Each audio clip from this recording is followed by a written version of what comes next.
Hello friends, today I'm going to talk about dopamine and addiction and how they correlated with each other and how you can rewire your brain for success and happiness. So let's get started.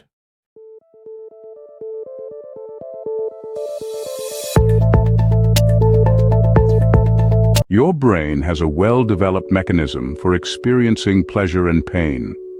In neuroscience, it is called the reward pathway of the brain. And this reward pathway is run by dopamine. Your brain releases a certain amount of dopamine all the time, and that amount is called your baseline level of dopamine.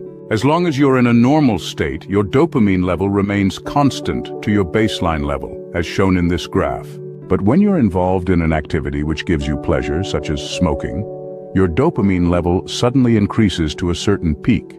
The more the height of the peak from the baseline, the more is the pleasure.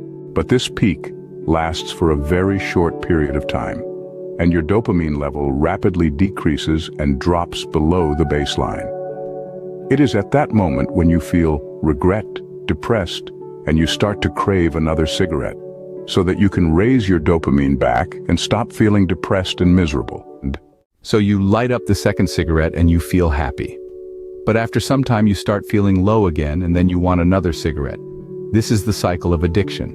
We all become addicted to something because of this pleasure-pain cycle. Now, when you practice addiction for a long period of time, your dopamine level in your body decreases and you go through a dopamine deficit state.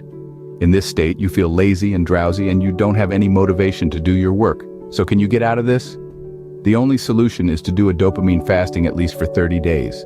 Listen to this podcast by Andrew Huberman to understand the importance of dopamine fasting. Actually the child of a friend who has basically become addicted to video games. He decided to do a 30-day complete fast from phone, from video games, and from social media of all kinds. Typically, people arrive at a place where they want to stop engaging in these behaviors or ingesting substances when that dopamine is depleted, when they're not getting the same lift. In his case, he was feeling depressed. He thought he had ADHD. They were starting to treat it as ADHD. He's now at day 29. He's really accomplished this. Not incidentally, his levels of concentration, his overall mood are up. He's doing far, far better. This is really a very specific but very relevant example of how the dopamine system can replenish itself. So start your dopamine fasting from today. Be determined, you can surely do it. Thanks for watching. And don't forget to subscribe to my channel because I make science-related content regularly.